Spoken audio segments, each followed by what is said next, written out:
எபிரேயர் 5ஆம் அதிகாரம் 8, 9 இந்த வசனத்தை நாம் வாசிப்போம். எபிரேயர் புத்தகம் எடுத்துக்கோங்க, நான் வாசிக்கிறேன். அவர் குமாரனாய் இருந்தும் பட்ட பாடுகளினாலே கீழ்ப்படிதலை கற்றுக்கொண்டு தாம் பூரணரான பின்பு தமக்கு கீழ்ப்படுகிற யாவரும் நித்திய ரட்சிப்பை அடைவதற்கு காரணராகி. மனுஷனுக்கு பாடுகள் வருமா? நீங்க கிறிஸ்தவர்களுக்கு பாடுகள் வரலாமா வரக்கூடாதா? ஒரு கூட்டம் சொல்லுது பாடே கிடையாது, செழிப்பான நாட்கள் அப்படின்னு சொல்லுது. ஒரு கூட்டம் சொல்லுது பாடுகள் வரும் அப்படின்னு சொல்லி. ஆனா இங்க வசனம் என்ன சொல்லுதுன்னா, அவர் குமாரனா, அதாவது பிதா குமாரன் பரிசுத்த ஆவியானவர், அதில் இரண்டாவது நபராய் குமாரனாய் இந்த பூமிக்கு வந்தும் பாடுகளினாலே கீழ்ப்படிதலை கற்றுக்கொண்டார். இன்னைக்கு ஒரு மனுஷனுக்கு கீழ்ப்படிதலை கற்றுக் கொடுக்கிற பாடுகள். இன்னைக்கு மனுஷனுக்கு கீழ்ப்படிதல் அவசியம். ஒரு மனுஷன் உயரணும்னா நல்ல கீழ்ப்படிதல் அவசியம். கீழ்ப்படியாத பிள்ளைகள் வாழ்க்கையில உயரவே முடியாது. நான் சொல்ல புரியுதா? தேவ சமூகத்தில், அது குடும்பமா எடுத்துக்கோங்க, பெற்றோருக்கு கீழ்ப்படுகிற பிள்ளைகள் உயர்ந்திருப்பாங்க. ஏன்னா வசனம் சொல்லுகிறது, நீ நன்றாய் இருப்பதற்கும் பூமியில் உன் ஆயுசு நாட்கள் நீடித்திருப்பதற்கும் உன் தகப்பனையும் உன் தாயையும் கனம் பண்ணுவாய். ஆண்டவர் சொன்ன முதல் கட்டளை தான். 10 கட்டளைகள் கொடுக்கறதுக்கு முன்னாடியே இவங்க பயணம் பண்ணும் பொழுது ஆண்டவர் சொல்லுகிற 2 கட்டளைகள் சொன்னார். அதுல ஒரு கட்டளை என்ன அப்படின்னாச்சுன்னா, முதல் கட்டளை இதுதான், உன் தகப்பனையும் உன் தாயையும் கீழ்ப்படுவாயா, கனம் பண்ணுவாயா. 2வது கட்டளை என்னன்னா, ஓய்வு நாளை ஆசரிக்க கடவாய். இது 2 தான் ஃபர்ஸ்ட் சொன்னது. அதுக்கப்புறம் தான் அவங்க சீனாய் மலைக்கு போறாங்க, அங்க தேவன் சொல்லுகிற அந்த கட்டளைகள். இது எப்படி தெரியும்னா, வேதத்துல பதிவு பண்ணப்பட்டிருக்கு. அப்போ ஒரு மனுஷனுக்கு கர்த்தர் எதிர்பார்க்கிற ஒரு பெரிய விஷயம் என்னன்னா, கீழ்ப்படிதல் உள்ள இருதயம். அந்த கீழ்ப்படிதல் எப்ப வரும் அப்படின்னாச்சுன்னா, இயேசு எப்படி எல்லா காரியத்திலும் கீழ்ப்படிதலை கற்றுக்கொண்டார்னு அந்த வசனம் சொல்லுதுன்னா, பட்ட பாடுகளினாலே. சில பாடுகள் மனுஷனுக்கு வர்றது நல்லது. பாடுகள் நம்மை கீழ்ப்படிதலுக்கு நேராய் நடத்துகிறது. நம்ம நினைக்கிறோம் நம்ம கீழ்ப்படியை தானே செய்யறோம், ஜோபத்துக்கு வரோம், சொல்றதெல்லாம் கேட்கிறோம், இதெல்லாம் ஆலயத்துக்கு அடுத்த காரியங்கள். ஆனா நம்முடைய தனிப்பட்ட கேரக்டர் மாறணும்ல, நம்முடைய சுபாவங்கள் மாறணும்ல. அது எங்க மாறும் அப்படின்னாச்சுன்னா, நாம் சில பாடுகளுக்குள்ளே போகும் பொழுது மட்டும்தான் அந்த கேரக்டர் மாறும். எவ்வளவு கடினமான இரும்பையும் நெருப்புல பழுக்க காய்ச்சி அந்த கொல்லன் விரும்புகிற ஆயுதமா மாத்திடுவாங்க. எடுத்தெடுப்புலே அருவாளா மாத்த மாட்டாங்க. ஒரு இரும்பு கம்பி எடுப்பாங்க, அதை நல்ல பழுக்க காய்ச்சுவாங்க, நெருப்புல நல்ல பழுக்க காய்ச்சி அதை எடுத்து வச்சு சம்மட்டி வச்சு அடிப்பாங்க. அடிச்சு அந்த கொல்லன் அதை எப்படி உருவாக்க நினைக்கிறாரோ, கடப்பாறையா அருவாளா எப்படி உருவாக்க நினைக்கிறாரோ அப்படி உருவாக்கிடுவார். அந்த உருவாக்கப்படுகிறதற்கு முன்னாடி அந்த இரும்பு அது போய் நெருப்பை சந்திக்கணும், அடுத்து சம்மட்டி அடி வாங்க வேண்டி இருக்குது. அவ்வளவு வாங்கினாதான் அது எப்படி மாறுது அப்படின்னா ஒரு ஆயுதமாய் மாறுகிறது. இன்னைக்கு நீங்களும் நானும் தேவனுடைய கரத்தில் இருக்கிற ஆயுதம். நம்மை பயன்படுத்தி அவர் ஏதாவது செய்யணும்னா, பயன்படுத்துறதுக்கு முன்னாடி நம்ம சில நேரங்களில் அவர் நம்மை இந்த பாடுகளுக்கு உட்படுத்துகிறார். சில நேரங்கள்ல கஷ்டம், உபத்திரவம், போராட்டம், நெருக்கம். நம்ம நினைக்கிறோம் நமக்கு மட்டும்தான் இவ்வளவு பிரச்சனையா இருக்குது, மற்றவனுக்கு எல்லாம் பிரச்சனை இல்லை. பாடுகளுக்கு நடுவுல இருந்தும் கர்த்தருக்கு உண்மையா இருக்கிறதுனாலதான் வசனம் நம்மள பாக்கியவான்கள்னு சொல்லுது. நம்மள என்ன சொல்லுது? ஏன்னா இந்த போல நெருக்கத்துக்கு மத்தியில் ஆண்டவருக்கு தெரியும். நான் சில சபைகள்ல நிறைய சொல்லியிருக்கேன், நான் மறுபடியும் சொல்றேன். ஒரு அம்மா நிறைய ஜெபம் பண்ணாங்களாம், நிறைய கஷ்டப்பட்டிருக்காங்க, ஏகப்பட்ட பிரச்சனை. ஆனா நிறைய ஜெபம் பண்றாங்க. ஒரு நாள் அந்த அம்மா ஜெபம் பண்ணும் போது ஆண்டவர் ஒரு தரிசனத்தை காமிச்சாராம். அந்த தரிசனத்துல பாத்தீங்கன்னா, அவங்க சர்ச்சில் இருக்கக்கூடிய 3 பேர், அதுல ஒரு அம்மா, இந்த அம்மா, இன்னும் 2 பேருக்கு நிக்கிறாங்க. ஆண்டவர் ஒரு அம்மாவை அப்படியே பக்கத்துல வர்றாரு, அவங்கள தடவி கொடுக்கிறாரு, கட்டி பிடிக்கிறாரு, முத்தம் கொடுக்கிறாரு. அடுத்து 2வது இருக்கிற அந்த அம்மா கிட்ட அப்படி பக்கத்துல வர்றாரு, ஆனா மேல கையெல்லாம் வைக்கல, அப்படியே போயிருக்காரு. 3வதா இந்த அம்மா தான் ஜெபம் பண்ணிக்கிட்டு இருக்குது. ஜெபத்துல பாக்குது ஆண்டவர் இந்த அம்மா பக்கத்துல கூட வரவே இல்லையா. இந்த அம்மா கேட்டுச்சான், ஆண்டவரே, அந்த அக்காட்ட நீங்க போய் கைய வைக்கிறீங்க, முத்தம் கொடுக்குறீங்க, இந்த அக்கா பக்கத்துலயாவது வந்தீங்க, ஆனா என் பக்கத்துல நீங்க வரவே இல்லையா, என் தொடவும் இல்லை, என் பக்கத்துலயும் வரலையே, இப்படி இருக்குதுங்க. அப்ப நான் ஏதாவது பாவம் செஞ்சிருக்கேனா அப்படின்னு சொல்லி அப்படி ஜெபத்திலே கேக்குதான். அப்ப ஆண்டவர் சொல்றாராம், அதுக்கு பதில் சொல்றாராம், அவளை நான் அடிக்கடி தொட்டுக்கிட்டே இருக்கணும், அடிக்கடி ஏதாவது சொல்லிக்கிட்டே இருந்தாதான் அவ என்கிட்ட வருவா. ஆனா ரெண்டாவது இருக்கிறாங்கல்ல, இவங்களை நான் எப்பவாவது அவங்களுக்கு ஏதாவது செஞ்சா போதும். ஆனா நீ அப்படி இல்லை. நான் செஞ்சாலும் செய்யாமல் போனாலும் நீ எப்பவும் என்னை விட்டுட்டு போக மாட்ட, அது எனக்கு தெரியும். அதனாலதான் நான் இந்த தரிசனத்தை உனக்கு கொடுத்தேன் அப்படின்னா. நான் சொல்ல புரியுதா? சில நேரங்கள் நமக்கு வருகிற பாடுகள், நமக்கு வருகிற உபத்திரவங்கள் எதுக்கு வருது அப்படின்னா, வசனம் சொல்லுகிறது, தேவன் யாரை அதிகமா நேசிக்கிறாரோ அவர்களை அதிகமாய் சிக்ஷித்து அவர்களை உருவாக்குகிறார். நான் சொல்ல புரியுதா? தங்கத்தை தூக்கி நெருப்புல போடுவாங்க, ஏன்னா அதை ஒரு ஆயுதமா அவர் ஒரு விரும்புகிற ஒன்றாய் மாத்திர முடியும். தங்கத்தை போலவே கலரும் டிசைனும் இருக்குன்றதுக்காக கவரிங்க தூக்கி போட்டாங்கன்னா, கவரிங் தங்கத்துல நெருப்புல நிக்குமா? நிக்காது. நம்ம தங்கமா இருக்கிறதுனாலதான் சில பிரச்சனைகளுக்குள்ள கர்த்தர் நம்மை கொண்டுட்டு போகிறார். 8 பேர் ஈசாய்க்கு பிள்ளைகள், அதுல 7 பேரை அப்பா செல்லமா வளர்த்தாரு. ஆனா இளைய பையனை மட்டும் காட்டுக்குள்ள அனுப்பிடுவார் ஆடு மேய்க்கிறது. அது எப்படிப்பட்ட காடுனா, கரடியும் சிங்கமும் இருக்கிற காடு. யாராவது அனுப்புவாங்களா? யாராவது தன் பிள்ளை அப்படி அனுப்புவாங்களா? யோசிச்சு பாருங்க. ஒரு கடைக்குட்டி செல்ல பிள்ளை, ஆனா அவனை அனுப்பிடுவாரு.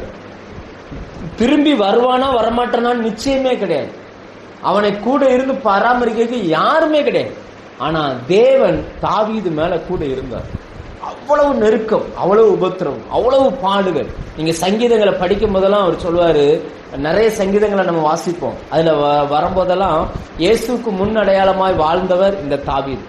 அதுல சங்கீதம் 69 எடுத்தீங்கன்னா அவ்வளவு பாடுகள் தான், நெருக்கங்கள் தான், வனாந்தரத்தில் இருந்த அந்த நெருக்கங்கள். அதுல அவர் எழுதுறாரு, தாயின் பிள்ளைகளுக்கு வேற்று மனுஷரை போல இருந்தாங்களாம். அதாவது மற்றவங்களுக்கெல்லாம் ஓடி ஓடி உதவி செய்கிற குடும்பம் இவங்களுக்கு என்ன செய்ய மாட்டேங்கிறாங்க? உதவி செய்ய மாட்டாங்க. அதாவது வசதியா இருக்கிறாங்க, அண்ணன்மாரெல்லாம் மிலிட்டரியில இருக்கிறாங்க, அப்பா பேர சொன்னாலே ராஜாவுக்கு தெரிகிற அளவுக்கு வசதியான ஆளு, எல்லாருக்கும் உதவி செய்யறாங்க. ஆனா தாவீதுக்கு மட்டும் என்ன செய்ய மாட்டேங்காரு? உதவியே செய்ய மாட்டாங்க. அவர் அவ்வளவு நெருக்கத்துக்கு மத்தியிலையும் நம்ம வாசிக்கிறோம் 3வது வசனத்துல, நான் கூப்பிடுகிறதுனால் இளைத்தேன். ஜெபம் பண்ணியே டயர்ட் ஆயிட்டார். நான் கூப்பிடுகிறதுனால் இளைத்தேன், என் தொண்டை வறண்டு போயிற்று, என் தேவனுக்கு நான் காத்திருக்கையில் என் கண்கள் பூத்து போயிற்று. எப்ப கர்த்தர் என் பிரச்சனையை மாத்துவாருன்னு சொல்லி காத்திருந்தாராம். அவருக்கு நினைவு தெரிஞ்ச நாள்ல இருந்தா அழுகுதான், கண்ணீர் தான். என்னைக்குதான் இந்த பிரச்சனை தீரும்? வருஷ கணக்கா ஓடிக்கிட்டே இருக்குது, இப்படி போய்கிட்டே இருக்குது. அவர் சொல்றாரு, நான் கூப்பிடுகிறதுனால் இளைத்து போனேன். ஜோமணி ஜோமணி ஜோமணி ஒரு குறிப்பிட்ட எல்லைக்கு அப்புறம் அதுக்கு அந்த ஜபத்தை நிப்பாட்டிட்டாங்க இல்லையா? ஜோமணி ஜோமணி கடைசியில் என்ன ஆயிருது? சரி ஜோமன்னாலும் இந்த பிரச்சனை தீர மாதிரி தெரியல, போட்டு அப்படின்னு செஞ்சுறாங்க இல்லையா? சில நேரங்கள்ல அதாவது குடிக்க அடிமையான கணவனுக்காக ஒரு சகோதரி சொல்லுவாங்க, இப்போலாம் என் வீட்டுக்காருக்கு நான் ஜெபம் பண்றதே இல்லை. ஏன்? ஜெபம் பண்ணினாலும் மாற்றமும் வர மாட்டேங்குது. அழுது அழுது நீ கண்ணில் கண்ணீரும் இல்லை. நீ என்ன செய்ய? ஆண்டவர் இப்படிதான் கடைசி வரைக்கும் வச்சுட்டாரு போல இருக்கு அப்படி நினைச்சிட்டாங்க. நீங்க பைபிள்ல சரியான ஒரு உதாரணம் லூக்கா 1ஆம் அதிகாரத்தில் நம்ம பாக்குறோம். சகரியான ஒரு மனுஷன் இருக்கிறான். அந்த மனுஷன் ஒரு ஆசாரியன், தேவனுக்கு பயந்த மனுஷன், கர்த்தருடைய பலிபீடத்துல போய் நின்று ஆராதனை நடத்துற மனுஷன். சகரியாவுக்கு ஒரு மனைவி இருந்தாங்களாம், அவங்க எலிசபெத். 2 பேருமே கர்த்தருடைய கட்டளையின்படி குற்றம் சாட்டப்படாதவர்கள், நீதிமான்கள். ஆனா அவங்களுக்கு ஒரு பிள்ளை இல்லை. யோசிச்சு பாருங்க, இஸ்ரவேல்ல இவர் ஜோமணி நிறைய பேருக்கு பிள்ளை வந்திருக்குது, ஆனா இவருக்கு இப்போ ஒரு பிள்ளை இல்லை. இவர் ஆரம்பத்துல ரொம்ப ஜோமணிட்டே இருந்தாரு, எனக்கு ஒரு பிள்ளை வேணும் பிள்ளை வேணும் பிள்ளை வேணும்னு சொல்லி. கடைசியில நாட்கள் ஆன உடனே அந்த ஜெபத்தை விட்டுட்டார். ஒரு வயதான நாட்களில், ரொம்ப வயசான நாட்கள்ல போய் ஆண்டவருக்கு அப்படியே பலிபீடத்துல நின்று தேவனுக்கு அந்த அது என்ன சொல்லுவாங்கன்னா தூபம் காட்டுகிற அந்த பலி செலுத்தணும். அந்த பலி செலுத்த போற அந்த டைம், அதுதான் இஸ்ரவேல்ல வயது முதிர்ந்தவர்கள் அதை செய்வாங்க. அப்படி அவரை செஞ்சுட்டார் அப்படின்னா அடுத்து அவர் பலிபீடத்துக்கே வர வேண்டாம், அவ்வளவுதான். அதாவது வேதாகம ஆசிரியர்கள் சொல்றாங்க 80 வயசாம் சகரியாக்கு இது செய்யும் பொழுது. அதான் லாஸ்ட் 3 ஒவ்வொரு பஸ்கா பண்டிகையிலையும் 3 பேருக்கு அந்த வாய்ப்பு கிடைக்கும். இவருக்கு அன்னைக்கு அந்த வாய்ப்பு கிடைச்சிச்சு. எல்லாருக்கும் கிடையாது. யாராவது ஒருத்தர் உள்ள போய் அந்த பலியை செலுத்திட்டாருன்னா அடுத்து அவர் உள்ளேயும் போக முடியாது. அப்ப என்ன பண்ணுவாங்க அப்படின்னாச்சுன்னா, முதிர் வயசுல கிடைக்கும் போது அவங்க வயதான ஆள்னால எல்லாத்தையும் எடுத்துட்டு போக முடியாதுல, அவங்க பிள்ளைய மட்டும் கூட்டிட்டு போலாம், பையனை மட்டும் கூட்டிட்டு போலாம். அப்ப ஒரு ஆசாரியனுடைய பையன் இன்னொரு ஆசாரியனா அடுத்து வரணும். அதனால அந்த ஆசாரியர்களுக்கெல்லாம் ஆசை என்னன்னா, என் பிள்ளை அபிஷேகம் பண்றத நான் பார்க்கணும், அபிஷேகம் பண்றத பார்க்கணும்னு சொல்லி ஆசைப்படுவாங்க. அதனால அந்த பிள்ளையை கூட்டிட்டு போவாங்க. ஆனா இந்த சகரியா ரொம்ப நாள் ஜெபம் பண்ணிட்டு இருந்திருக்காரு. ரொம்ப நாள், எனக்கு ஒரு பிள்ளையை கொடுங்க ஆண்டவரே, எனக்கு பிறகு இந்த ஊழியத்தை செய்யறதுக்கு ஒரு பிள்ளையை கொடுங்க. அந்த சகரியா ஒரு பிள்ளைக்காக ஜெபம் பண்றாரு. நம்ம பிள்ளை இருக்குது, ஆனா வேற எதுக்காகவும் என்ன பண்ணிக்கிட்டு இருக்கிறோம், இந்த ஒரு காரியத்துக்காக, இந்த ஒரு காரியத்தை சரி பண்ணுங்க, இந்த ஒரு காரியத்தை சரி பண்ணுங்க ஜெபம் பண்ணிட்டே இருக்கிறோம். ஆனா ஆண்டவர் என்ன ஆச்சுன்னா, அந்த குழந்தை வரவே இல்லை. இப்ப அப்படியே போகணுமா, அதாவது 15 ஸ்டெப் இருக்கும், 15 படி இருக்கும். இந்த சைட்லயும் இந்த சைட்லயும் நின்று லேவியர்கள் நின்று சங்கீதங்களை பாடுவாங்க. சங்கீதம் 101 இருந்து 118 சங்கீதம் வரைக்கும் வரிசையா பாடுவாங்க. பெரிய கதவு, அந்த கதவை தள்ளி உள்ள போகணும். யாரும் உதவிக்கெல்லாம் போக மாட்டாங்க. ஏன்னா பழைய ஏற்பாட்டுல யாராவது போய் தேவாலயத்தின் விஷயத்துல கைய வச்சுட்டான்னா கர்த்தர் அடித்து கொன்றுவார். அதுல யாருமே இன்னைக்கு மாதிரிலாம் கிடையாது. முதல்ல ஒருத்தர் போவாரு, அப்பங்களை வச்சுட்டு 12 அப்பத்தை எடுத்துட்டு போவாரு. பழைய அப்பத்தை எடுத்துட்டு அதை தொடச்சு 12 அப்பத்தை வச்சுட்டு வந்துருவாரு. அப்ப இவரு போகும்போது அவருடைய பையனை கூட்டிட்டு போயிடுவாரு. ரெண்டாவது ஒரு ஆசாரியன் உள்ள போகணும். அந்த ஆசாரியனுடைய வேலை என்னன்னா, அந்த 7 குத்து விளக்குகள், அந்த மெனோரா குத்து விளக்க போய் அந்த பழைய எண்ணெய் திரியெல்லாம் எடுத்து தொடச்சிட்டு புது எண்ணெயை ஊத்தி விளக்க கொளுத்திட்டு வந்துடணும். கடைசியா போறவர் தான் அந்த பழைய தூப இதெல்லாம் சரிச்சு அதை எடுத்துட்டு பலிபீடத்திலிருந்து நெருப்பு எடுத்துட்டு போவாங்க. அந்த நெருப்பை போட்டு தூப வர்க்கத்தையும் போடுறோம். அந்த புகை அப்படியே எழும்பும் பொழுது சுத்தி வெளியில் நிக்கிற எல்லாரும் என்ன பண்ணுவாங்கன்னா ஜெபம் பண்ணுவாங்க. ஏன்னா அந்த தூபம் மேல போவதனால அதோட சேர்ந்து நம்ம ஜெபமும் மேல போகும்னு சொல்லி அவங்க நினைப்பாங்க. அதனாலதான் சங்கீதத்தில் நம்ம பாக்குறோம், தாவீது ஜெபம் பண்ணுவாரு, ஆண்டவரே என் விண்ணப்பம் உமக்கு முன்பதாக தூபமாய் வரட்டும் அப்படின்னு சொல்லி ஜெபம் பண்ணா அப்படி தூபமா போகுமா. இப்ப சகரியா உள்ள போகணும். சகரியாவுக்கு குழந்தை இல்ல, மத்தவங்க எல்லாம் பிள்ளை எடுத்துட்டு போயிட்டாங்க. இப்ப சகரியாவை கூப்பிடுறாங்க, சகரியாவே வாங்க அப்படின்னு. சகரியா வர்றாரு. உங்க பையன் என்ன? பையன் இல்ல. ஒட்டுமொத்த இஸ்ரவேல் ஜனங்களும் நிக்குது, அவங்க முன்னாடி, ஜனங்கள் முன்னாடி இல்ல. இப்ப இவர் எப்படி தூக்கிட்டு போனாருன்னு தெரியல. நிறைய கையில ஒரு பெரிய தட்டுல பலிபீடத்துல இருந்து அக்கினி தழல், பத்தாததுக்கு தூபம், இதெல்லாம் எடுத்துட்டு உள்ள போகணும். எப்படி இருந்திருக்கும் எல்லா ஜனங்களுக்கு முன்னாடியும். நான் ஒண்ணுக்காக தானே ஜெபம் பண்ணேன். இப்ப அதுவும் இல்ல, பிள்ளை கூட இல்ல. என்னெல்லாம் யோசிச்சிருப்பார், ஆண்டவரே எனக்கு ஒரே ஒரு பிள்ளை கொடுங்க, எனக்கு அப்புறம் அந்த ஊழியத்தை செய்யறதுக்கு அந்த ஒரு பிள்ளை வேணும் அப்படின்னு சொல்லி ஜெபம் பண்ணிருப்பார். போய் நிக்கிறார். அப்படியே அந்த தூபத்தை போட்ட உடனே வசனம் சொல்லுகிறது, சகரியாவின் வலது பக்கத்துல ஒரு தேவதூதன் வந்து நின்ன உடனே அந்த தூதனை பார்த்த உடனே சகரியா பயப்படுகிறார். அந்த தூதன் சொல்றான், பயப்படாது, உன் வேண்டுதல் கேட்கப்பட்டது. இவர் ஏன் பயப்பட்டார் அப்படின்னா, இதுக்கு முன்னாடி இப்படி எல்லாம் நடக்காது. எப்பவாவது ஒரு தடவை என்ன செய்யுது, இந்த மாதிரி சம்பவம் நடக்கும். நீங்க பயப்படாதீங்க. எல்லா நாளும் நடக்கிற மாதிரியே நடந்துகிட்டு இருந்தாலும் நமக்குன்னு ஒரு நாளை கர்த்தர் வச்சிருக்கிறார். அன்னைக்கு அந்த நாள் வித்தியாசமான நாளாய் மாறி போகும். திடீர்னு வந்து நின்று சொன்ன உடனே அவர் சொல்றாரு, உன் மனைவியாகிய எலிசபெத் உனக்கு ஒரு குமாரனை பெறுவாள் அப்படின்னு. சகரியாவுக்கே அதை நம்ப முடியும். அவர் சொல்றாரு, இது எப்படி ஆகும்? சின்ன வயசுல கேட்டேன், அப்ப கொடுத்திருந்தா பிரயோஜனம், இப்போ இனி இருங்க இல்லாம அந்த இடத்துக்கு அவர் வருகிறார். அப்ப ஆண்டவர் சொல்லுகிற வார்த்தை என்னன்னா, அவன் பிறப்பின் நிமித்தம் உனக்கு சந்தோஷம், ஆனா அவன் பிறந்ததுனால என்னுடைய ராஜ்யத்துக்கு மேன்மை. நான் சொல்ல புரியுதா?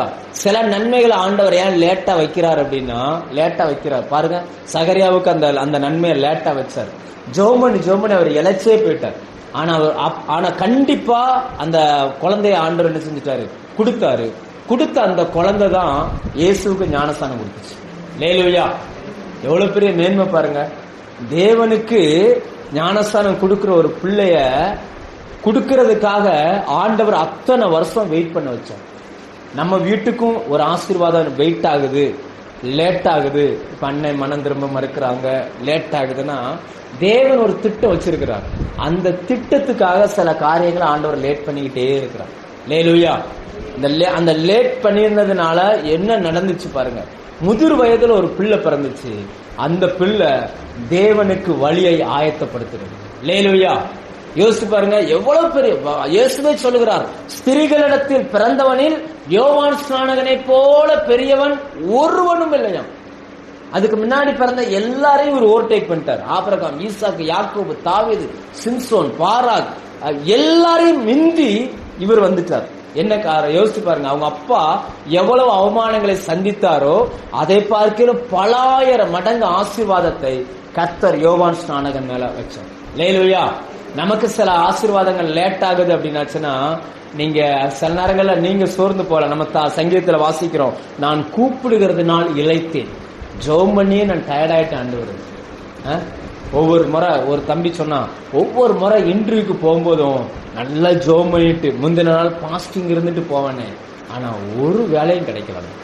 எல்லா இடமும் தடை, எல்லா இடமும் தடை, எல்லா இடமும் தடை. தேவன் அவனுக்குன்னு வச்சிருந்த திட்டமே வேற. ஆனா நமக்கு அது தெரியல. நம்ம ஏதோ ஒன்னு எதிர்பார்த்து போய்கிட்டு இருந்தோம். காலங்கள் மாறினது. ஒரு பெரிய கம்பெனிக்கு அவனை ஓனரா கர்த்தர் மாத்தி வச்சு. அல்லேலூயா. ஒரு பெரிய கம்பெனிக்கு ஓனரா மாத்தினார். நம்ம எல்லாருக்கும் தெரிஞ்ச ஒரு ஊழியக்காரர் உண்டு. நீங்க பார்த்திருக்கீங்களான்னு தெரியல.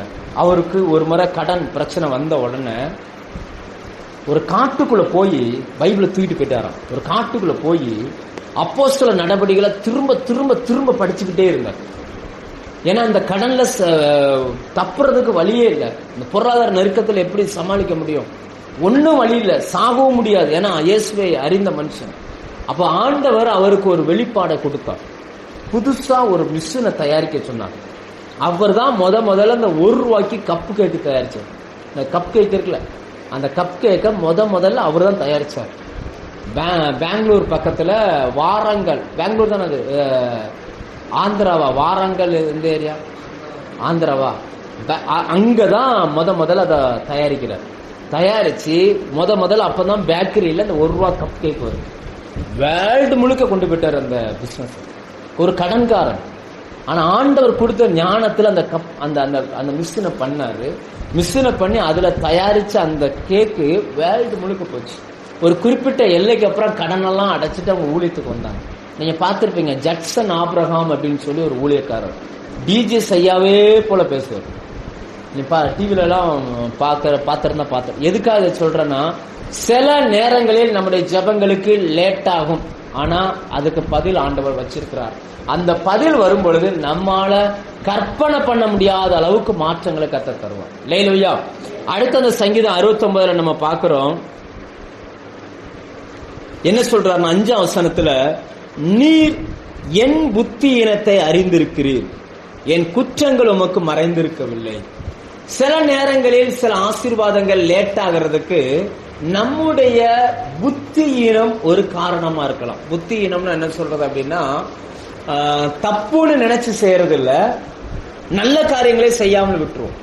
சில பிரச்சனைகளுக்கு காரணமே தப்பு செய்யறது கிடையாது, நல்ல காரியங்களே செய்யாம விட்டுரும். சில நேரங்கள்லாம் பாத்தீங்கன்னா ஊழியத்துல ரொம்ப பிஸியா இருப்போம், எல்லார்ட்டையும் பேசுவோம், போவோம், வருவோம், எல்லாமே செய்வோம், வீட்டுல பேச மாட்டோம், இதுல உட்காந்துட்டோம். கடைசியில் என்ன ஆயிப்போம் அப்படின்னாச்சுன்னா, அந்த புத்தியினத்தினால் சில நேரங்களில் நமக்கு ஆசீர்வாதங்கள் லேட் ஆகும். ஏன் அப்படின்னாச்சுன்னா, நம்ம என்ன செய்ய, இப்படி வச்சுக்கிட்டோமே, நிறைய கடன் இருக்குது, நிறைய பிரச்சனை இருக்குது. ஞாயிற்றுக்கிழமை ஒரு ஆள் வேலைக்கு கூப்பிடுறாரு. அன்னைக்கு மட்டும் என்ன சொல்லுவார் அப்படின்னா, ஞாயிற்றுக்கிழமை வேலைக்கு போனா டபுள் சம்பளம். நம்ம மைண்ட் என்ன யோசிக்கும்? டபுள் சம்பளம், இன்னைக்கு 500 ரூபான்னா 1000 ரூபா போயிட்டு வந்துட்டு சாயங்கால பிரேயருக்கு போயிரும் என்ன அப்படின்னு நம்ம யோசிப்போம். இது நம்மளுடைய தேவையின் நிமித்தம் நம்ம யோசிக்கிறோம். நான் சொல்ல புரியுதா? இது நம்மளுடைய தேவையின் நிமித்தம், நெருக்கத்து நிமித்தம் நாம யோசிக்கிறோம். ஆனா தேவனுடைய பார்வையில அவர் எப்படி பார்ப்பாருன்னா, புத்தியினும். இது என்னவா? நான் சொல்ல புரியுது, நீங்க பிராக்டிக்கலா யோசிச்சு பாருங்க. இது நானே நிறைய பண்ணிருக்கேங்க இந்த தப்ப. நான் ஊழியம் செய்யும் பொழுது, நான் ஊழியத்துக்கு வர்றதுக்கு முன்னாடி நான் வேலை செய்யும் பொழுது, நான் இந்த மருத்துவத்துறையில வேலை பார்த்ததுனால ஒரு போன் வரும், ஒருத்தங்களுக்கு ரொம்ப முடியல, நீங்க வந்தீங்கன்னா நல்லா இருக்கும் அப்படின்னு சொல்லி. ஆனா சர்ச்சுக்கு போகணும். நான் என்ன யோசிப்பேன், மக்களுக்கு தானே, ஆத்மாக்கு தானே உதவி செய்யறேன் அப்படின்னு நினைச்சிட்டு அங்க போயிடும். ஆனா அதோட உண்மையான அர்த்தம் என்னன்னா, அங்க போனா நமக்கு வருமானம், அதே நேரம் அவங்களுக்கு உதவி செஞ்ச மாதிரி ஆச்சு. சர்ச்சுக்கு போனோம் அப்படின்னாச்சுன்னா அவங்க என்ன சொல்லுவாங்கன்னா, ஞாயிற்றுக்கிழமை தான் அவங்களுக்கு லீவு, நீங்க வந்தீங்கன்னா உதவியா இருக்கும். சர்ச்சில் நம்ம மைண்ட் என்ன யோசிக்கும், ஓ அப்ப சாயங்காலம் என்ன செஞ்சிருவோம், போயிட்டு வந்து சாயங்காலம் போயிடுவோம், அவ்வளவுதான். சாயங்காலம்லாம் போக முடியாது. இது புத்தியீனம். நான் சொல்ல புரியுதா? சில நேரங்கள் சபைக்கு கிளம்புவோம், சர்ச்சைக்கு கிளம்புவோம். ஆனா அந்த நேரம் தான் இப்ப பாருங்க, அக்கா ஒரு நாள் சொன்னாங்க, ஞாயிற்றுக்கிழமை தான் கறி வாங்கவே வர்றாங்க. ஆனா கறியெல்லாம் வெட்டி கொடுத்துட்டு வர்றதுக்கு என்ன ஆயிருது? உண்மைதானே? தப்பு கிடையாது. பிராக்டிக்கலா நமக்கு ஏதாவது ஒண்ணு அன்னைக்கு தேவை இருக்குது. ஆனா வேதத்தின்படி தேவனை பொறுத்த வரைக்கும் அது எப்படிப்பட்டதான்? ஒரு புத்தியீனமான செயல். ஏன் அப்படின்னாச்சுன்னா, நம்ம ஆண்டவருக்காக ஒரு 500 ரூபாய் விட்டுட்டு வந்தோம் அப்படின்னா அவர் நமக்காக 5000 ரூபாய்க்கான காரியங்களை கற்றுச்சோம். லேலூயா.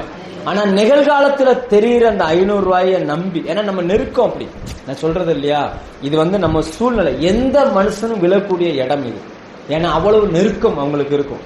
திங்கக்கிழமை நம்ம 500 ரூபாய் கட்டணும். ஆனா அன்னைக்கு வேலைக்கு ஞாயிற்றுக்கிழமை போனா அந்த பணம் என்ன செய்யும்? கிடைக்கும். சர்ச்சைக்கு வந்தா நம்ம மைண்ட் உடனே யோசிக்கும்ல, இப்ப என்ன செய்ய, நாளைக்கு அந்த குழு கட்டணுமே, என்ன செய்ய, இப்படியெல்லாம் மைண்ட் யோசிக்கும். ஆனா அது நம்முடைய புத்தியீனம். நம்ம நம்முடைய நம்பிக்கை பணத்தின் மேல இல்ல, நம்ம நம்பிக்கை கர்த்தர் மேல. இந்த இடத்துக்கு வர்றதுக்கு கொஞ்சம் நாட்கள் ஆகும். எடுத்தெடுப்புலே வந்துட முடியாது. அந்த இடத்துக்கு வர்றதுக்கு ரொம்ப நாட்கள் ஆகும். கொஞ்ச நாள் இல்ல, ரொம்ப நாட்கள். ஒரு முறைலாம் தொடர்ச்சி அப்படி 1 நாள் 2 நாள் ஆரம்பிச்சு கிட்டத்தட்ட ஒரு 5-6 வாரமா நான் சர்ச்சைக்கே போல. எங்க பாஸ்டர் ஏன் வரல அப்படின்ட்டு யோசிக்கிறாரு. எதுக்கு வரமாட்டேன்றான். ஏன்னா ஒரு முறை அடுத்து ஒரு முடிச்சுட்டு ஒரு நாள் ஞாயிற்றுக்கிழமை போய் அங்க சர்ச்சில் உட்கார்ந்து இருக்கும் போது சர்ச்சில் சொல்றாரு, எனக்கும் மோகனுக்கும் எந்த மனஸ்தாபமே கிடையாது, ஆனா ஏன் வரலன்றது எனக்கு தெரிய மாட்டேங்குது. டைரக்டா என்கிட்ட கேட்கவே இல்லை, ஏன் வரல, இது தப்பு. ஏன்னா ஒரு சாதாரண விசுவாசியா இருந்தா கேட்கலாம். நம்ம சர்ச்சில் போய் பிரசங்கம் பண்ணக்கூடிய ஆளு. அப்போ அதனால அவர் என்ன செய்ய மாட்டேங்கிறாரு. அவர் என்ன நினைச்சிட்டாருன்னா, ஞாயிற்றுக்கிழமை வேற எங்கேயோ பிரசங்கம் பண்ண போறான் போல இருக்கு அப்படின்ற மைண்ட் செட்ல வந்துட்டாங்க.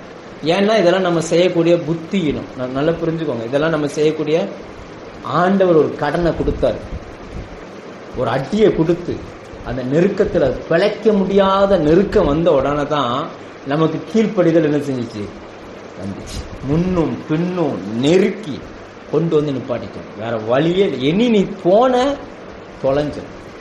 உண்மையை சொல்ல போனா, இனி நான் ஏதாவது ஊழியத்துக்கு வராம போனா பிள்ளைக மேல கைய வச்சிருவாரோன்ற பயத்துல தான் நான் ஊழியத்துக்கே வந்தேன்.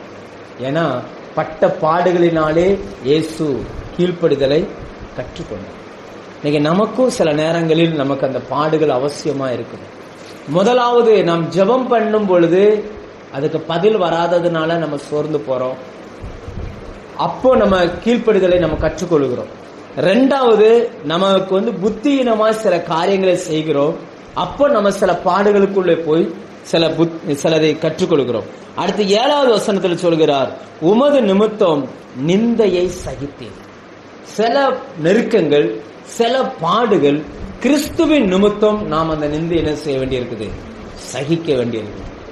நிந்தை என்னன்னா அதெல்லாம் மனுஷனால் தாங்க முடியாத ஒன்று. சில வார்த்தைகள்லாம் சில மனுஷங்க சொல்லுவாங்க பாருங்க, சாகுற வரைக்கும் அந்த வார்த்தை நம்ம இருதயத்தை விட்டு மாறவே மாறும். நான் சொல்ல உண்மையா இல்லையா? அடிச்சா கூட நம்ம என்ன செஞ்சிருவோம், மறந்துருவோம். சில நாட்கள், இப்போ எங்க அப்பாலாம் என்னை பயங்கரமா அடிச்சிருக்காரு. இப்ப நான் நினைச்சு பார்த்தா என்னை அடிச்சதெல்லாம் என் நினைவுலயே இல்லை. ஆனா என்னை சொல்லி திட்டின சில வார்த்தைகள் இருக்கு பார்த்தீங்களா, அது மட்டும் இன்னும் மறக்கல சில நேரங்கள்ல. ஏன்னா உள்ளத்தில் உரைக்கும் அடிகள், பைபிள் அதை சொல்லுது. இருதயத்தில் உரைக்கிற அடி எதுனா பேசுகிற வார்த்தை, சிலருடைய வார்த்தைகள். சில நேரங்களில் சில நிந்தை, கிறிஸ்துவின் நிமித்தம் நம்ம படுகிற சில நிந்தைகள் நம்முடைய வாழ்க்கையில வரும் பொழுது அது நிமித்தம் நமக்கு சில பாடுகள் வரும். அந்த பாடுகளும் நம்ம கிறிஸ்துவுக்கு கீழ்ப்படுதலை என்ன செஞ்சிடும், கற்றுக் கொடுக்கும். லேலூயா. நான் ஊழியத்துக்கு வந்த புதுசுல குடும்பம், ஃபேமிலி எல்லாம் சாத்தூர்ல இருக்காங்க. ஒரு ஊழியக்காரர் சந்திக்கிறேன். ஒரு ஊழிய கூட்டத்துல பிரசங்கம் பண்றேன். பிரசங்கம் பண்ணி முடிச்ச உடனே ஒரு ஊழியக்காரர் அன்னைக்குதான் நான் பார்த்திருக்கிறேன். உடனே அவரு மனைவி பிள்ளைகள்லாம் என்ன பண்றாங்க அப்படின்னாரு. சாத்தூர்ல இருக்காங்க. நீங்க? நான் கங்கனாவளத்துல இருக்கிறேன். அப்ப டெய்லி சாயங்காலம் வீட்டுக்கு போயிருவீங்களோ அப்படின்னாரு. இல்லையே, போக மாட்டேன், இங்கதான் இருப்பேன். உடனே அவர் சொன்னாரு, உனக்கு முதல்ல ஊழிய அழைப்பே இல்லை அப்படின்ட்டு. எதுக்கு இப்படி சொல்றீங்க அப்படின்னு. கர்த்தர் உன்னை ஊழியத்துக்கு கூப்பிட்டா உன் மனைவி உன் பிள்ளையும் உன் கூட தான் வரணும். அதுதான் ஊழியம். இல்லைன்னா ஊழிய அழைப்பே கிடையாது. போய் ஓம் பிரசங்கத்தை கேட்டேன் பாரு அப்படின்ட்டு இப்படியே சொல்லிட்டார். எப்படி இருக்கும் இந்த வார்த்தைகள்? அப்படியே எப்படியோ என்ன சொல்றதுன்னே தெரியல. சில நேரங்கள்ல இப்படி நாம் ஒரு ஊழியக்காரன் அவமானப்படுத்தப்படுகிற நிறைய விஷயங்களில் ஒன்று இது. பிரசங்கம் பண்ணி முடிச்சுட்டு இறங்கும் போது இப்படி ஒரு வார்த்தையை கேட்டாச்சுன்னா எப்படி இருக்கும்? ஆனா காலங்கள் மாறும். கிறிஸ்துவ நிமித்தம் இந்த நிந்தையை நம்ம சகிக்கிறோம். நம்மளால பதில் பேச முடியல. விளைவு என்ன ஆயிடுச்சு தெரியுமா? ஒரு ஊழியக்காரர் இன்னைக்கு அவர் அனுபவிச்ச சில விஷயங்களை சொன்னார். அப்புறம் காலங்கள் மாறிச்சு. அவரா வந்து மன்னிப்பு கேட்டு, நான் அன்னைக்கு இப்படி பேசியிருக்க கூடாது அப்படின்னு சொல்லி மன்னிப்பு கேட்டு, ஏன்னா அவருடைய வாழ்க்கையில சில சம்பவங்கள் நடந்து அவர் வந்து அதை நினைவு கூர்ந்து திரும்ப வந்து மன்னிப்பு கேட்டார். எதுக்காக அதை சொல்றோம்னா, கிறிஸ்துவ நிமித்தம் சில நிந்தையை நம்ம சகிக்கணும். அப்பா ஊழியத்துக்கு வந்த புதுசுல ஒரு சபையில ஊழியம் பார்த்தார். உங்களுக்கு தெரியும்ல, புலங்குடியிருப்புல இருக்கிற விஜய் பாஸ்கர் பாஸ்டர் சர்ச்சில் ஊழியத்துக்கு போனாங்க. அவங்க மூலமா இந்த இடத்துல ஊழியத்துக்கு வந்தாங்க. வரும்பொழுது தனியா அவங்க அப்பா வரும்பொழுது, எங்க தங்கச்சி மரணத்துக்கு ஏதுவா இருக்கிறாங்க. சித்தப்பா பொண்ணு மரணத்துக்கு ஏதுவா இருக்கிறாங்க. வள்ளியூர்ல இருந்தாலும் சாவுதான். ஏன்னா அவங்க ஒரு இந்துக்காரங்க. அவங்க என்ன பண்ணிட்டாங்க, எங்க அப்பா யதார்த்தமா ஊழியத்துக்கு போயிருக்கிறாரு. இவங்களை பார்த்த உடனே அவங்களுக்காக ஜோம் பண்ணி இருக்கிறாரு. அப்போ எங்க இருந்தாலும் சாவ போதுன்னு தான் நீங்க முடிவு பண்றீங்க, கொண்டு வந்து ஜப வீட்டுல வைங்க, பிழைச்சா ஊழியம் செய்யட்டும் அப்படின்னு சொல்லி கூப்பிட்டு வந்துட்டாங்க. இது அங்க தெரியாது, இது அவங்களுக்கு தெரியாது. கடைசியில வந்தோன்னா ஆண்டோட கிருபையில அவங்க பிழைச்சிட்டாங்க. அவங்க என்ன தெரியுமா நினைச்சிட்டாங்க, இவர் ஊழியத்துக்கு ரொம்ப தனியாத்தானே வந்தாரு, எனக்கு 2 ஆம்பளை பிள்ளைன்னு தானே சொன்ன, 3 ஆம்பளை பிள்ளைன்னு தானே சொன்னாரு, இப்ப எங்க இருந்து ஒரு பொம்பளை பிள்ளை வந்துச்சு, இவர் யாரையோ செட் பண்ணிட்டாருன்னு சொல்லி ஆமா பப்ளிக்கா சொன்னாங்க. அப்படி பப்ளிக்கா சொல்லி அந்த ஸ்தாபனத்துல இருந்து அவங்களை வெளியே அனுப்பினாங்க. அப்படியே அனுப்பி விட்டாங்க. இதே காரணமா சொன்னாங்க. இல்ல அவ என் மக அப்படின்னு சொல்றாரு. அது எப்படி? நீங்க என்கிட்ட சொன்னது 3 பையன் தான். 3 பையன் ஏன் பிள்ளையா, இது என் தங்கச்சி மக அப்படின்றாரு. அவனை அவங்க ஒத்துக்கிடவே இல்லை. அந்த காரணத்தை சொல்லி வெளியில அனுப்பி விட்டாங்க. அதாவது என்னன்னா, ரைட்டு தான், ஆனா வயசுன்னு ஒரு வித்தியாசம் இல்லையா? அவர் வயசு என்ன, இவங்க வயசு என்ன? ஒரு ஊழியக்காரருக்கு அதை பகுத்தறிய தன்மை கூட இல்லை. அப்படி வெளியே சொல்லி அனுப்பி விட்டாங்க. அது அப்படி நிந்தையை சொல்லி கிறிஸ்துவ நிமித்தம் சொல்லி அனுப்பி விட்டாங்க. எங்க போறதுன்னு தெரியல. அந்த நேரத்துல இவங்க ஃபேமிலி தான் அவங்கள அப்பாவை கூப்பிட்டு வச்சு அவங்கள ஜெபம் பண்ணதுக்கு இடம் கொடுத்து அப்படி வச்சாங்க. இன்னைக்கு நிலவரம் என்ன ஆயிடுச்சு? இன்னைக்கு நிலவரம் எப்படி மாறிடுச்சு? ஆண்டவர் அவங்களை ஆசீர்வதிச்சார். அவங்களே போலவே ஆண்டவர் இங்க சொந்தமா இடம் வாங்க வச்சார், சபை கட்ட வச்சார், ஆத்மாக்களை கொடுத்தார். அவங்களுக்கு ஈக்குவலா இன்னைக்கு கர்த்தர் கொண்டு வந்து என்ன பண்ணிட்டாரு, நிப்பாட்டிட்டார். இங்க வசனம் சொல்லுகிறது, உமது நிமித்தம் நிந்தையை சகித்து. கிறிஸ்துவின் நிமித்தம் அன்னைக்கு பதில் இல்ல, பேசுறதுக்கு பதில் இல்ல. அன்னைக்கு அவங்ககிட்ட ஒண்ணுமே சொல்ல முடியல. ஆனா இன்னைக்கு சூழ்நிலை என்னவா மாறிடுச்சு யோசிச்சு பாருங்க. கர்த்தர் ஒரு மனுஷனோடு இருந்து அவனுடைய நீதியை விளங்கப்படுத்துவான். சில நேரங்களில் கிறிஸ்துவ நிமித்தம் நம்ம உபத்திரப்பட வேண்டிய இருக்கும். ஆனா அந்த உபத்திரவும் கூட நன்மையாய் நமக்கு வந்து முடியும். லேலோயா, நம்ம நல்லா புரிஞ்சுவோம். நம்ம பதிலுக்கு பதில் பேசவே கூடாது. அவங்க பேசும்போதெல்லாம் நான் வந்த இத காரணமா காமிச்சு இந்த ஊர்ல இன்னமும் அந்த சொல்லி என்னை பேசுவாங்க. இன்னாருடைய பையன் தானே, இவனை கூப்பிடாதீங்க அப்படின்லாம் சொல்லி சொன்னவர்கள்லாம் உண்டு. இன்னமும் இந்த வார்த்தையை சொல்லி சொன்னவர்கள் உண்டு. நம்ம ஊர்ல, நம்ம கங்கனாங்குளத்துல இருக்கிறவங்க இன்னமும் இன்னாருடைய பையன், இவரை ஊழியத்துக்கு கூப்பிடாதீங்க, இவரை பிரசங்கத்துக்கு கூப்பிடாதீங்க, இப்படி சொல்லி கூப்பிடுறவர்கள் இன்னமும் உண்டு. ஆனா அவங்க கூப்பிட்டா என்ன, கூப்பிடாம போனா என்ன? கர்த்தர் நம்மை உயர்த்தி வைத்திருக்கிறார். லேலூயா. அநேக ஜனங்களுக்கு பிரயோஜனமான ஒரு இடத்துல கர்த்தர் நம்மை வைத்திருக்கிறார். எதுக்கு அதை சொல்றேன்னா, நமக்கு வருகிற கஷ்டங்கள் ஒண்ணு நம்ம ஜெபம் பண்ணி பதில் வராததுனால நம்ம கஷ்டப்படுறோம். 2வது நம்ம எதுல கஷ்டப்படுறோம்னா, நம்மளுடைய புத்தி இனத்துல என்ன செய்யறோம், சில கஷ்டப்படுறோம். 3வது கிறிஸ்துவ நிமித்தம் வருகிற அந்த கஷ்டங்களும் நம்ம என்ன செய்யறோம், சகிக்கிறோம். அந்த சகிப்பு தன்மை நம்மை கீழ்ப்படுதலுக்கு நேராய் கொண்டு போய் நம்மை உயர்வுக்கு நேராய் கொண்டு வந்துச்சு. லேலூயா. சினாட் ஆஃப் பெண்டிகாஸ்டல் அப்படின்னு சொல்லுவாங்க. பெந்தேகோஸ்தே மாமன்றங்களின் சேர்மகதவிக்கு அவர் தான் தலைவராக இருந்தார். எல்லா பெந்தேகோஸ்தே பாஸ்டருக்கு அவர் தான் யாரா இருந்தாரு? தலைவராக இருந்தார். அவர் சொல்றத எல்லாரும் கேட்டாங்க. காலங்கள் மாறின உடனே அவரை கீழே இறக்கிட்டு அந்த போஸ்ட்டுக்கு ஆண்டவர் என்னைய கொண்டு வந்துட்டார். நியாயமா எங்க அப்பா வந்திருக்கணும், எங்க அப்பாவுக்கு முடியல. நான் யாருன்னே யாருக்குமே தெரியாது. நான் எந்த பெந்தேகோஸ்தே பாஸ்டர்கிட்டையும் பழக்கமும் கிடையாது. ஆனா யோசிச்சு பாருங்க, இப்போ அவருக்கு ஏதாவது ஒண்ணு வேணும்னா நம்ம சைன் பண்ணாதான் அந்த சபைக்கு ஏதாவது என்ன செய்யும், கிடைக்குன்ற இடத்துக்கு கர்த்தர் கொண்டு வந்துச்சு. ஏன் அப்படின்னா கிறிஸ்துவின் நிமித்தம் அன்னைக்கு எங்க அப்பா அந்த நிந்தையை சகித்தார். யோசிச்சு பாருங்க, ஒரு ஊழியக்காரனை எல்லா விசுவாசியும் முன்னாடி வச்சு இந்த வார்த்தை சொல்லி அனுப்பும் பொழுது எவ்வளவு வேதனையோடு அந்த இடத்தை விட்டு அவர் கடந்து வந்திருப்பாங்க. எவ்வளவோ வேதனையோடு கடந்து வந்தார். ஆனா அவங்க சிந்தின அந்த கண்ணீருக்கு அத பிரதிபலனை கர்த்தர் இன்னைக்கு நமக்கு என்ன செய்யறாரு, கொடுக்கிறார். அப்ப நம்ம கற்றுக்கொள்ள வேண்டிய இதுல இருந்து நம்ம தெரிஞ்சுக்கொள்ள வேண்டிய சத்தியங்கள் என்னவென்றால், நாம் படுகிற அந்த பாடுகள் நம்முடைய பிள்ளைகளுக்கு மிகுந்த ஆசீர்வாதம். அல்லேலூயா. நீங்க பைபிளை பாருங்க, ஆபிரகாமை பார்த்து ஆண்டவர் சொல்வாரு, நீ கிழக்கையும் மேற்கையும் வடக்கையும் தெற்கையும் நடந்து திரி, நீ நடக்கிறத நான் உனக்கு என்ன செய்வேன், தருவேன்னு சொன்னார். அவனுடைய பையனுடைய காலமான ஈசாக்கின் காலம் வந்துச்சு. ஈசாக்கின் காலத்திலும் பஞ்சம் வரும்பொழுது ஆண்டவர் சொன்னாரு, நீ எங்கேயுமே போக கூடாது, இருக்கிற இடத்துல இரு, நான் உன்னை என்ன செஞ்சிருவேன், ஆசீர்வதிப்பேன். அடுத்து அவருடைய பையனான யாக்கோபின் காலம் வந்த உடனே ஆண்டவர் சொன்னார், நீ படுத்திருக்கிற பூமியை நான் உனக்கும் சந்ததிக்கும் தருவேன். அல்லேலூயா. தலைமுறைகளுக்கு ஆசீர்வாதம் எப்படி கடந்து வருதுன்னு பாருங்க. இப்ப அம்மா இருக்கிறாங்க, அம்மா ஒரு விதமான கஷ்டத்தை அனுபவிச்சாங்க. அந்த கஷ்டத்தை நீங்க அனுபவிக்கல, ஆனா அவங்க அனுபவிக்காத ஆசீர்வாதங்களை இன்னைக்கு நீங்க அனுபவிக்கிறீங்க. நீங்க சில கஷ்டத்தை படலாம், உங்க கஷ்டம் உங்க பிள்ளைகளுக்கு வராது, ஆனா அவங்களுக்கு வேறு விதமான கஷ்டம் வரும். நீங்க அனுபவிக்காத ஆசீர்வாதங்களை உங்க பிள்ளைகள் அனுபவிப்பாங்க. அல்லேலூயா. உண்மையா இல்லையா? ஏன்னா தேவன் நம்ம அப்படிப்பட்ட பாதையில நடத்துகிறார். அந்த கீழ்ப்படுதல் தான் வேணும். அதாவது நம்ம ஜெபம் பண்றோம், பதில் வரலேன்னு சொல்லிட்டு எதிர்த்து போயிடக்கூடாது. நம்ம கீழ்ப்படிய பழகணும். நம்ம புத்தியினமா நடக்கிறோம், அந்த புத்தியினத்தை வசனத்தின் மூலமா ஆண்டவரோ அல்லது ஊழியக்காரரோ உங்களுக்கு சுட்டி காட்டும் பொழுது எதிர்க்க கூடாது, கீழ்ப்படியணும். கிறிஸ்துவ நிமித்தம் நிந்தைகள் உபத்திரவங்கள் வரும் பொழுது நம்ம அப்படியே கீழ்ப்படிந்து மௌனமா இருக்க கத்துக்கிட்டோம் அப்படின்னாச்சுன்னா கர்த்தர் நிச்சயமா நம்ம உயர்த்துவார். அல்லேலூயா. கீழ்ப்படிஞ்சு பாருங்க, தேவனுடைய வார்த்தைக்கு கீழ்ப்படிஞ்சு மட்டும் பாருங்க, கர்த்தர் உங்களை எவ்வளவு உயரங்களுக்கு கொண்டு போறாரு மட்டும் பாருங்க.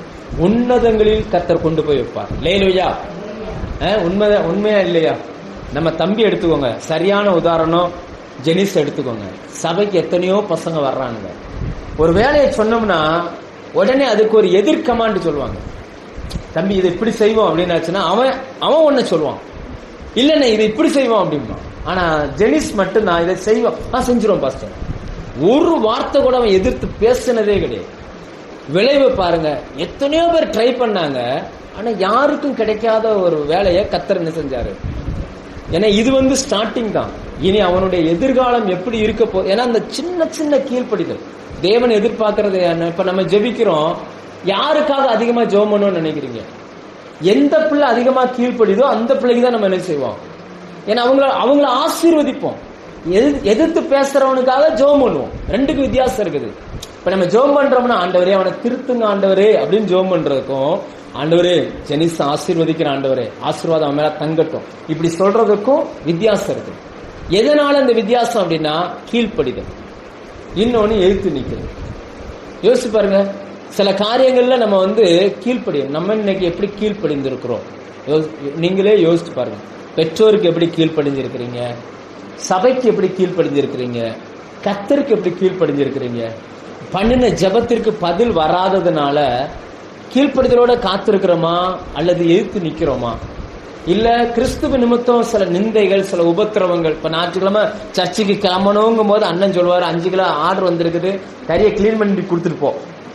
இப்ப கிறிஸ்துவ நிமித்தம் நம்ம என்ன செய்ய வேண்டிய இருக்குது, நான் சொல்ல புரியுதா? இல்ல நான் போய்த்தான் ஆவேன் அப்படிங்கும் போது, ஆமா அவர் வாழ்த்த ஆரம்பிப்பார் அவருடைய பாசை. அது நிந்தை தானே, உண்மைதானே? நிந்தை. அடுத்து இன்னொரு சம்பவம் என்ன, அந்த வசனம் என்ன சொல்லுது, ரெண்டாவது என்ன சொல்லுது அப்படின்னாச்சுன்னா, புத்தியினமான சில நேரங்கள்ல நம்ம என்ன பண்ணிருந்தோம், சில புத்தியினமான சில காரியத்தை பண்ணிருந்தோம், அதனாலே நமக்கு என்ன செய்யுது, சில பிரச்சனைகள். எது எப்படி இருந்தாலும் நீங்கள் கீழ்ப்படிவீர்களே ஆனால் கர்த்தர் உங்களை பிளஸ் பண்ணுவார். அல்லேலூயா. கீழ்ப்படிதல் உள்ள ஆத்துமா ஆண்டவரால் ஆசீர்வதிக்கப்பட்டிருக்கும். அல்லேலூயா. இயேசு கிறிஸ்துவே இந்த பாதையில வந்திருக்கும் போது நீங்களும் நானும் இந்த பாதையில தான் வந்து ஆக வேண்டும். கர்த்தர் உங்களுக்கு அப்படிப்பட்ட நன்மைகளை செய்வாராக. ஜெபம் பண்ணுமா?